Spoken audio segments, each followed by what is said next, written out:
What's up, everybody? Welcome back to Move the Sticks. DJ Bucky, joined by our good friend Jim Nagy, the executive director of the Reese's Senior Bowl, has been on with us a bunch. A good friend for, a couple decades now. Nags, how you doing, bud? I'm good. Good to be on with you guys. Yeah, we feel like we've all known each other a long time. I mean, we've talked about it on the show before. Buck and I go back to when he was a player and I was a peon intern. So we all go way back. And now you've got fancy helmets and footballs behind you. I mean, look at how far we've come here. This is big time. Hey, Jim, I'm excited. You've got your watch list has come out, your Senior Bowl watch list, which is really, it's anybody that's interested in the draft. It's a year-round thing now. It's just not something people start paying attention to once the college season ends or the NFL season ends. It's a good list to kind of put your toe in the water a little bit and start looking forward to what next year's draft is going to look like. And we can go a lot of different ways. We can talk about the quarterbacks. We can talk about some of the top-rated players you're trying to get to this game. But I thought we could take a little different approach, and as we kick off the college season, maybe identify some of these teams that are a little under the radar, that, as you and your staff have identified, have a lot of talent. Is that something you guys have noticed over the years when you see this watch list come together, and it's a little bit of a forecast for maybe some surprises in the college season? Yeah, absolutely. You guys know this. I mean, the more NFL talent you have on a team, you should win games, right? So it usually materializes that way. And there's a number of teams on this year's list that might surprise people. Kentucky with 10. I think Stanford's got 6. It's talking to their staff out there. I mean, they're really excited about the football team they're bringing back. So NC State, I think 9. They're way up there. So with Devin Leary being kind of the headliner, I think most people that follow the draft know all about the quarterback Devin Leary by now. But they've got a number of other good players. So yeah, I think looking at the watch list can kind of tell you kind of how the season might shape out. And thinking about that, because it pains me that NC State has so many guys on the watch list. Talk a little bit about Leary, the quarterback. I had a chance to talk to him this summer, but what is it about him that has caught your eye? Yeah, I'll tell you what. I got a chance to see Devin at the Manning camp this summer. I know you guys go to a lot of that stuff too out there on the West Coast, and having the Manning camp kind of in our backyard in Thibodaux, it's always a great exposure. And he threw it better down there than maybe I expected. That's why it's dangerous sometimes having expectations on these guys. But people always talk about guys can spin it, right? It's kind of become a cliche term with quarterbacks. But Devin Leary, of all the guys at that camp, in terms of just like being able to just spin a tight ball, man, he throws a pretty catchable ball. So played a lot of football there, has broken a bunch of records. Again, at a school that's produced Phillip Rivers and Russell Wilson and players of that ilk. So, I think we're excited to see those guys. We're going to have a scout living right in their backyard there in the Triangle area. So we're going to see those guys play quite a bit. Yeah, first of all, Mike Glennon is very offended that you did not tack him on to the end of that NC State quarterback list there. I mean, come on, Jim. One of the other teams on there I thought was fascinating is, look, SMU is not a powerhouse program, and they've got 5 guys on your list. So, that could be a team that you're talking about who's going to maybe crash the party. Who are some of these spoilers that are out there that could be a dangerous game? It looks like SMU's got some dudes. Yeah, you look just to stay in that conference, stay in the American from last year, and I think we ended up with 6 or 7 Cincinnati guys in the game. Brian Cook, who went in the 3rd round, I think, to the Chiefs, was another guy that was going to come but got injured. So, I mean, again, a year ago at this time, they had 10 or 11. SMU, they've produced some good players for our game. You just look at last year with a guy like Danny Gray, who had a great preseason out there in San Francisco with the 49ers 3rd round pick. Grant Calcaterra, the tight end. And this year, they've got a guy just keeping it at the skill player position, Rashee Rice, the receiver. They've cranked out a bunch of good offensive skill talent there.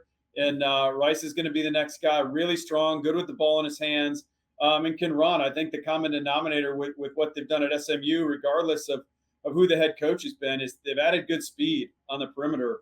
And that's carrying over. These guys are playing at the next level. So we're excited to see Rashee this fall.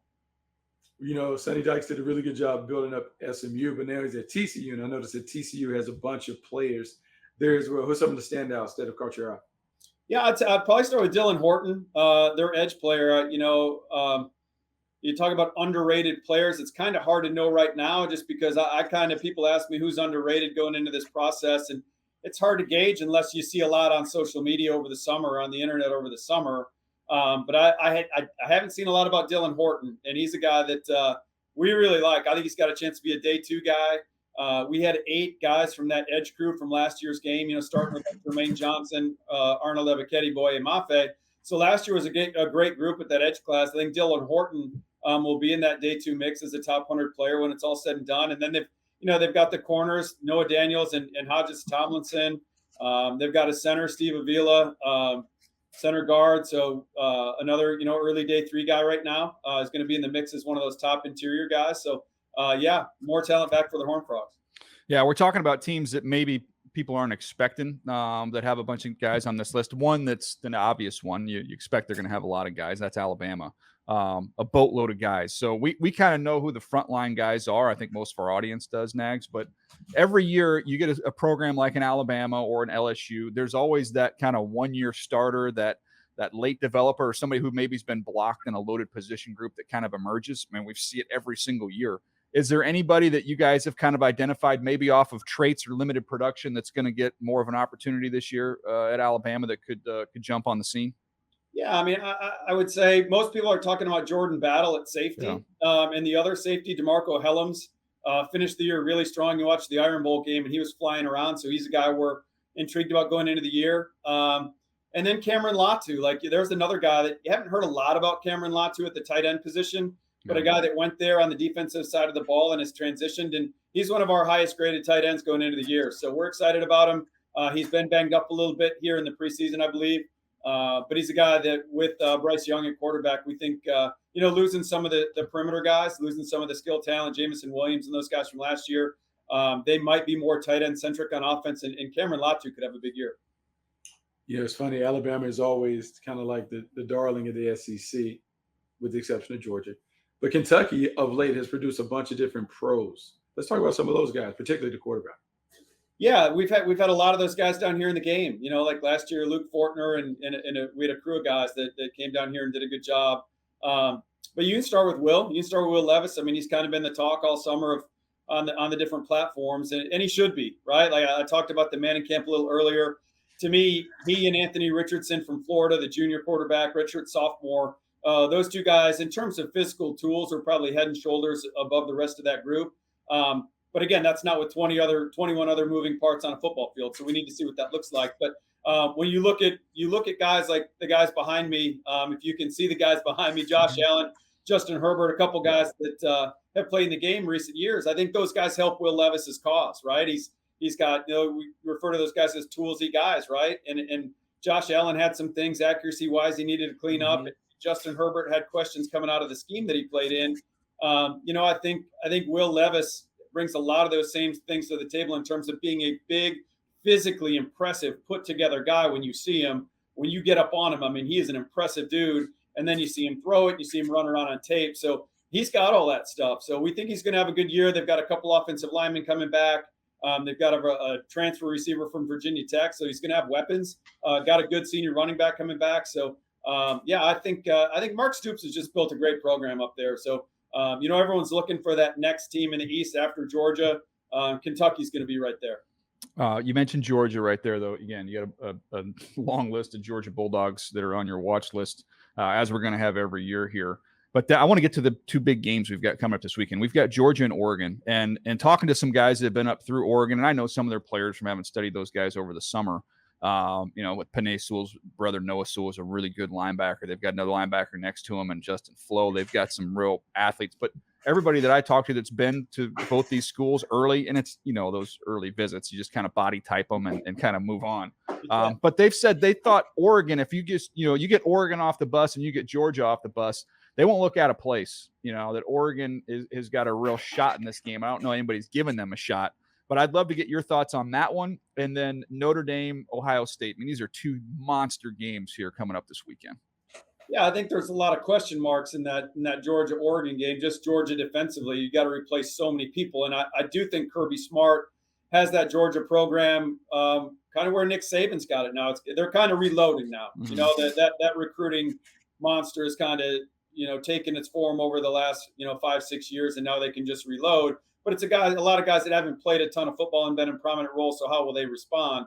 But obviously with guys like, I think Nolan Smith being the headliner there on defense, he's Jalen Carter too. Jalen Carter. I mean, they've got some great players. On offensively, Kenny McIntosh at running back. Finally, without Zamir White there, without James Cook there, I think we're going to see Kenny McIntosh have a breakout year. And then you flip it to the Oregon side. I've watched Bo Nix play a lot of football here in the state of Alabama up at Auburn. And again, he kind of became the whipping boy for the Auburn fan base a little bit. He kind of took the brunt of the criticism, to me, unjustly.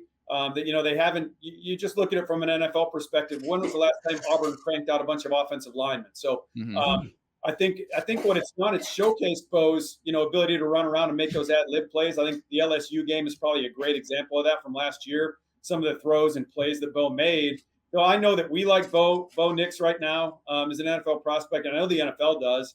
Talk to a lot of NFL guys. I'm sure you have over the summer as well that think Bo is an NFL guy. So we'll see how he looks in a new offense. But I think that's where that one breaks down, is just a lot of newness. What does that look like, right?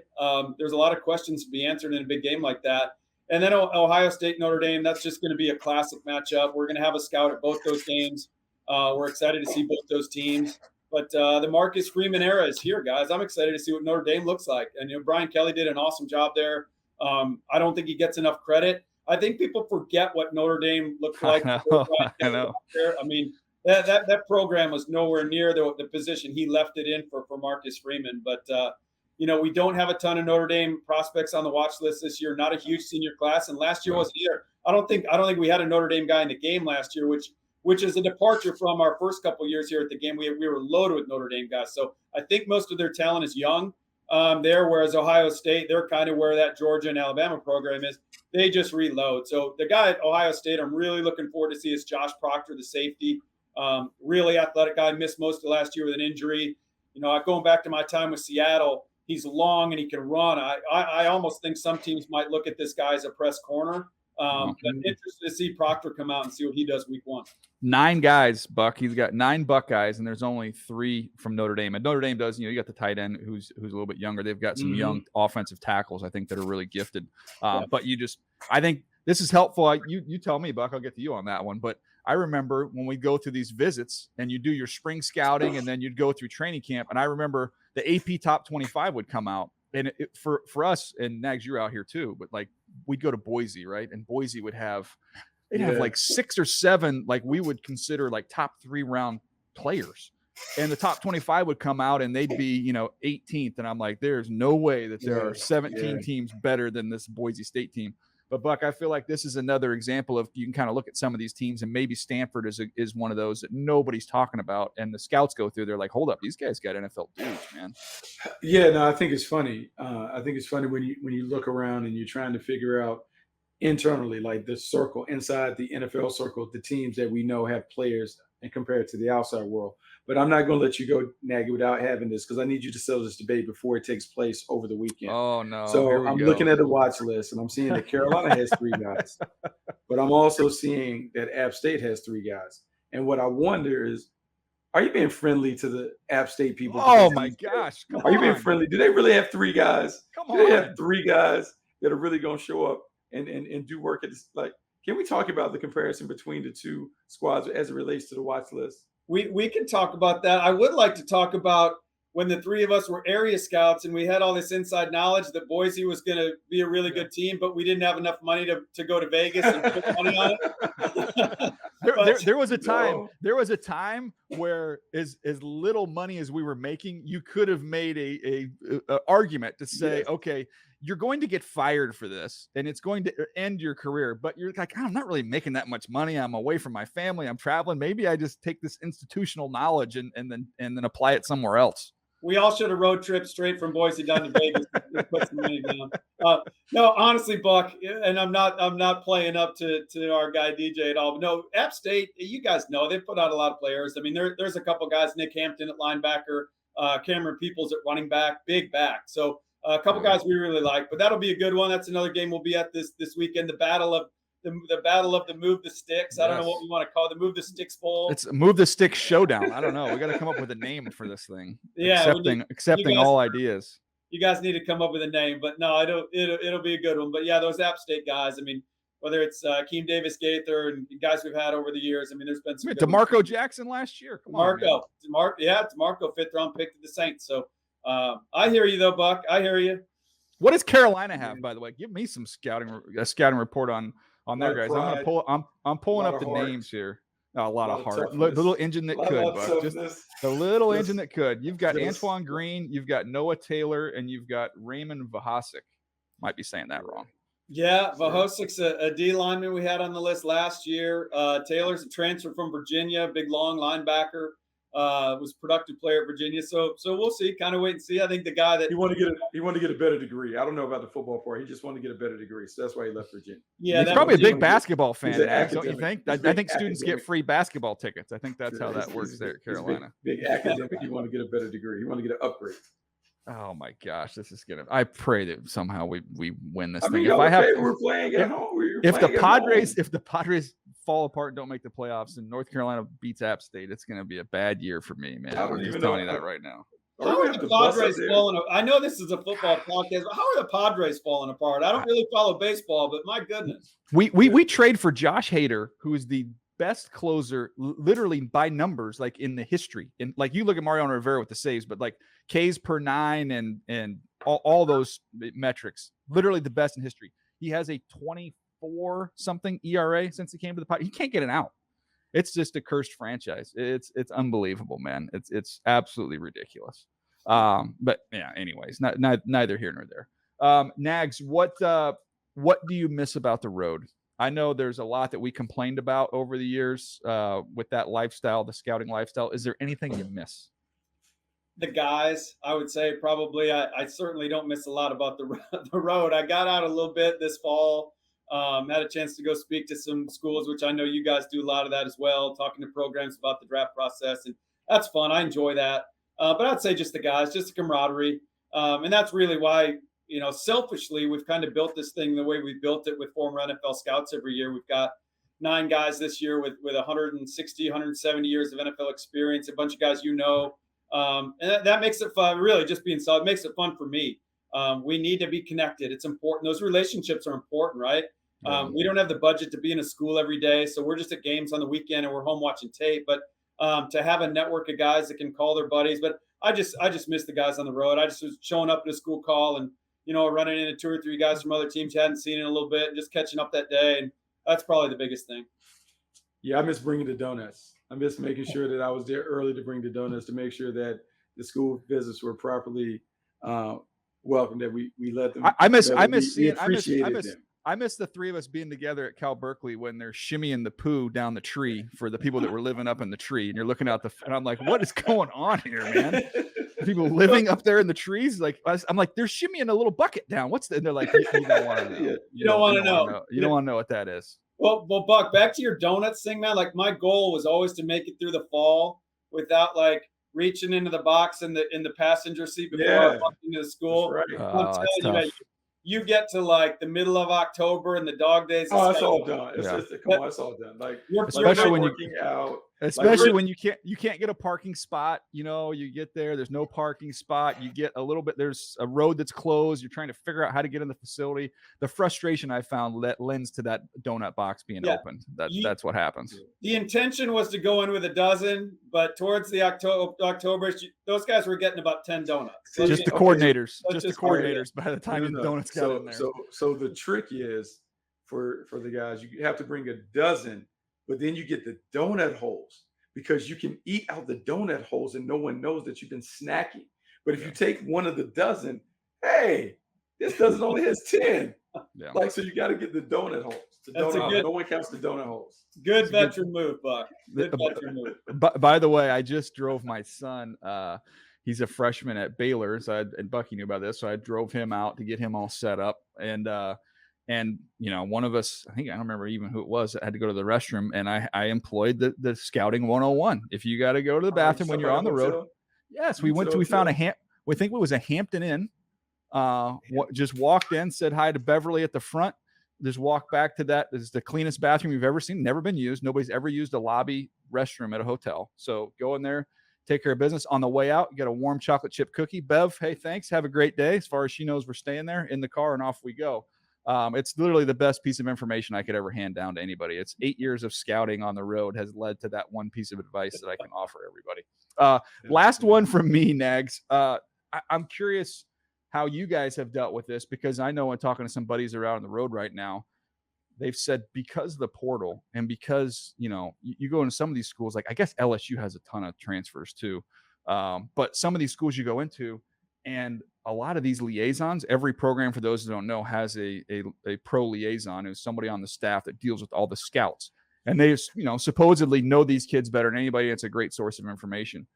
They don't know these players, man. They've been there for a couple months and they're going to be draft eligible as juniors or seniors. But I'm curious to see, background wise, for scouts, this has got to be harder than it's ever been, man, because the school visit, they don't even know these kids. They're just throwing them out there, letting them play for a year, and they're gone. Yeah, it's two things really. It's twofold. It's the portal, and then it's also the movement on the coaching side. Yeah. So it's two different things. I feel like now, whereas when you were a national scout, when you were an over the top guy, it was more just go in, get the eval done, and that's what the team's banking on for you. But now the national guys, the college directors, like they fill more of an information gathering role on the character side, because they're bopping all over the country where all these guys have been. And sometimes that's the best information, right? You get a coach that was with a guy at a former school, you might be a little more forthcoming. So yeah, it's definitely changed the dynamic in scouting. I mean, it is. It's hard. You go to these schools and, well, like, yeah, he just showed up here in July. I mean, we had a guy that we were talking about on the watch list, putting on the watch list just a couple weeks ago. And next thing you know, we're ready to put the list out, and he jumps in the portal, and we're like, we took him off the list. We didn't know what school to put him with, right? And then so yeah, it's a different world. It's a different world than the one we used to live in. One thing before we go, different world that we're living in, we're seeing a bunch of our guys, or guys that have similar experiences, make their way to the college ranks as de facto general managers for college teams. What do you think about that transition now, particularly because you've kind of done something similar in terms of the Senior Bowl? What skills would enable them to be pretty successful in making that transition, going from the pro game to now dealing with recruiting and the transfer portal? Yeah, I think it's awesome, Buck. I really do. I think there's only 32 NFL teams, right? So I mean, you get done, you're a lifer. There's a lot of guys that, again, just because of the nature of what we do here at the Senior Bowl and trying to get guys that have been let go after the draft every year and kind of creating a new staff year to year, maybe I'm a little more sensitive to it. But you hear guys that are, close to our age, mid 40s to early 50s, and this is all they've ever done with their life. And now they get let go from an NFL job, and they've got kids that are still in middle school, high school. They got to put them through college, and it's tough. It's tough. The profession's getting younger. So to me, this is great timing that this has happened at the college level, because really these colleges are going to more of a pro model, because now you have a high school scouting department and then a portal / college scouting department. So yeah, I think we've seen some examples this offseason of NFL guys jumping down and getting GM type roles. And I think it's great. I think it's great for the profession. I think it's going to open a lot more opportunities, and it needed to happen because the NFL is really kind of shrinking. They're trying to get younger, so it's given a landing spot, a nice, great landing spot for guys that are getting squeezed out a little bit at the NFL level. And it is really like a NFL front office now, when you consider you've got high school kids, which was very similar to college scouting, and you've got the portal, which is free agency, and you're trying to budget all that. And I'm sure, whether they admit it or not, I'm sure there's some other, monetary things they have to budget with the current rules as they exist. Mm-hmm. Yeah, again, you got to talk about roster management too now, right? There's models, like the NFL has different models set up for year to year based off cap. And okay, if we do this with this player, how's that going to affect? Well, college is doing the same thing, and they're going on like probability of us keeping a certain player, right? Like the probability of him transferring or not. So it's the Wild West right now at the NIL. But I'll say this, like the really good programs are staying ahead of it. I think they're being proactive about this. I think they're looking to the NFL. I'm sure they've reached out to you guys. I've had guys at the college level, head coaches reach out to us to get input, and it's cool to see. It's cool to see they're doing it. No doubt. I want to leave you with this final thought. You can go right now if you want to go watch Florida State and LSU. Those are big brands, right? Florida State and LSU. Yeah. Tickets as low as $148. It's a pretty expensive ticket. but it's gonna be a little cheaper than if you want to go up to Boone and watch the Mountaineers get after the Tar Heels. The cheapest ticket right now is $187 to that game. It's the hottest ticket this weekend.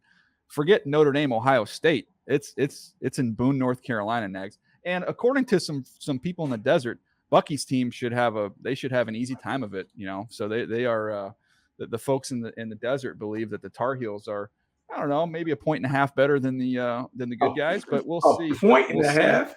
We'll see how that goes down up there on the hill. After we got to take that long bus ride up to Boone, like a point, we can't even fly. Nags, have you been to a game there? Have you been to a game in Boone?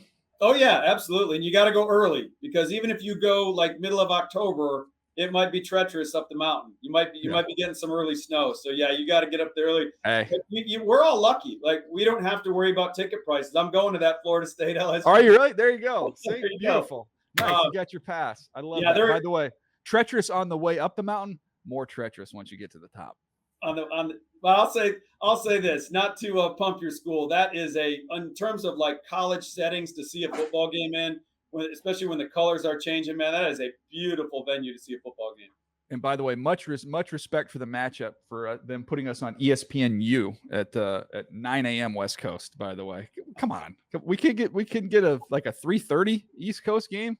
Buck, it's disrespectful, man. I mean, ESPNU, we couldn't get on the Deuce. We couldn't go on ESPN2 for that game. Really? Get to bed early, guys. Yeah, no kidding. All right, Nags, you're the best, brother. Appreciate it, man. It's great to hang out with you. I encourage everybody to go check out the Senior Bowl watch list, www.seniorbowl.com/watch list. You can see all the names, all the top players in the country. I'm going to be highlighting what this upcoming draft is going to look like here in the spring. So, Jim, you're the best. We appreciate you, bud. Have a safe fall, man. Appreciate it, guys. And follow us on Saturdays on Twitter. We're going to be at 13 games this weekend, and we'll be posting prospect videos from down on the field. So give me the Twitter handle. Give me the Twitter handle. Come on, you can't ask me to do that. Come on. At Jim Nagy _SB. But yeah, give us a follow. We'll be bringing you as many prospects as we can all the entire fall. So thanks for having me on, guys. Thanks, buddy. Good to see you, man.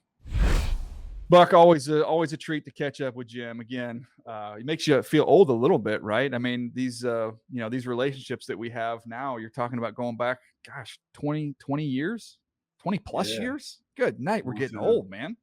I know. So funny. It's so crazy how it plays out. But look, man, he's done a great job. He's done a great job growing the biz and doing a really good job with the Senior Bowl. Kind of excited to have a chance to talk to him about this as he heads into the season.